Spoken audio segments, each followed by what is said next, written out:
నా వరకైతే చిన్నపిల్లల పైన రాజకీయాలు మాట్లాడటం నేనైతే వ్యతిరేకమే. కానీ నారా లోకేష్ గారి ట్వీట్ చూశాక మాత్రం నాకైతే మాత్రం ఖచ్చితంగా నారా లోకేష్ గారు ఇప్పుడు మీరు ఈ మాట ఎందుకన్నారా అనిపిస్తూ ఉంది. వాస్తవానికి గోదావరి పుష్కరాలు అనేవి మనకి జరగబోతూ ఉన్నాయి. ఈ గోదావరి పుష్కరాలకు సంబంధించి ఘాట్ల డెవలప్మెంట్లో భాగంగా ఒక ఘాట్కి దేవాంశ్ ఘాట్ అని పెట్టారు. ఇది ఏబిఎన్లో ప్రసారం చేశారు. జనసేన పార్టీకి చెందినటువంటి ఒక ఎమ్మెల్యే ఆయన ఆ ఘాట్ను సందర్శిస్తూ పవన్ కళ్యాణ్ గారు మాకు స్పష్టమైన ఆదేశాలు ఇచ్చారు, ఈ ఘాట్ని పెద్ద ఎత్తున డెవలప్ చేయాలి అని చెప్పి ఆదేశాలు ఇచ్చారు అని చెప్పి ఏబిఎన్లో ప్రచారం చేసిన దానిపైన నారా లోకేష్ గారు స్పందిస్తూ దీనిపైన మీకు ఇంత అటెన్షన్ ఏంటి, నిజంగా ఇది హాస్యాస్పదంగా ఉంది, నేను అధికారులకు ఇప్పుడే ఆదేశిస్తున్నాను, ఎటువంటి ఘాట్ల పేరు దేవాంశ్ పేరు పెట్టొద్దు అని చెప్పి నారా లోకేష్ గారు ఈరోజు ట్విట్టర్లో అయితే ట్వీట్ పెట్టారు. ఒక్కసారి దాని తాలూకా ఏబిఎన్లో ప్రసారమైన వార్తను చూడండి. మండలం మునికోడలిలో సీఎం చంద్రబాబు మనవడు నారా దేవాంశ్ పేరుతో ఉన్న ఘాట్ ని అభివృద్ధి చేస్తున్నారు. మునికోడలిలో ఘాట్ ని ఎమ్మెల్యే బత్తుల బలరామకృష్ణ పరిశీలించారు. 32 మీటర్ల పొడవున మునికోడలి ఘాట్ ను 54 మీటర్ల పొడవును విస్తరించేందుకు నిర్ణయించారని బత్తుల రామకృష్ణ తెలిపారు. ఇది వాస్తవంగా ఏబిఎన్లో ప్రసారం చేసింది. దీనిపైన నారా లోకేష్ గారు ఇది నిజంగా హాస్యాస్పదంగా ఉంది, ఇది నేను ఖచ్చితంగా అధికారులకు ఆదేశాలు ఇస్తున్నాను, ఎటువంటి పేరు అనేది దేవాంశ్ పెట్టొద్దు, ఆ దేవాంశ్ పేరు ఏ ఘాటు పెట్టొద్దు అని చెప్పి ఆదేశిస్తున్నాను. దీని మీద ఎంత అటెన్షన్ చూపిస్తున్నారు, థ్యాంక్స్ ఏ లాట్ అన్నట్టుగా నారా లోకేష్ గారు వ్యంగ్యంగా పెట్టారు. నిజం మాట్లాడితే ఈ దేవాంశ్ ఘాట్ అని పెట్టింది ఎప్పుడంటే వాస్తవానికి ఆ పేరు పెట్టింది 2015లో పెట్టారు.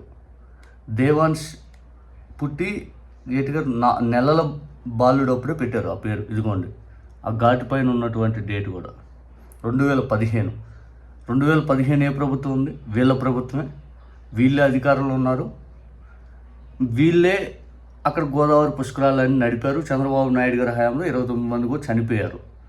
ఆ తర్వాత ఇదే నారా దేవాంశ్ పేరిట నారా దేవాంశ్ కాలనీ అని చెప్పి గతంలో వీళ్ళు హయాంలోనే వేశారు.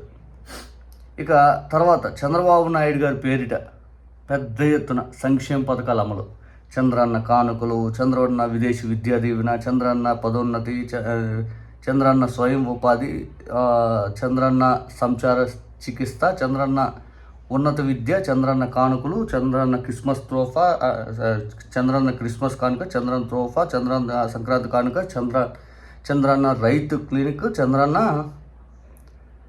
భూసార పరీక్షలు, ఇవన్నీ చాలా ఉన్నాయి. చంద్రబాబు నాయుడు గారి పేరుకి సంబంధించి గతంలో 2019కి ముందు చాలా పథకాలకు ఆయన పేరు పెట్టుకున్నారు. అఫ్కోర్స్ అవి సరిగ్గా అమలు కావలేండి.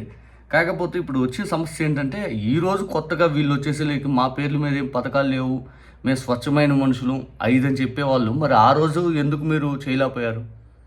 2014 నుంచి 19 వరకు మీరు అధికారంలో ఉన్నప్పుడు ఇంత మీ చంద్రబాబు నాయుడు గారు స్వయంగా నేను ఇచ్చిన రోడ్డు, నేను ఇచ్చిన టాయిలెటు, నేను ఇచ్చిన పింఛన్తో బతుకుతున్నారు, ఇవన్నీ చంద్రబాబు నాయుడు గారు నేను అని చెప్పుకున్నప్పుడు ఆ రోజు మీరు ఎక్కడ పోయారు? ఈరోజు లోకేష్ గారు అడిగే ప్రతి మాట ఆ రోజే ఎందుకు పేర్లు తెప్పించలేకపోయారు?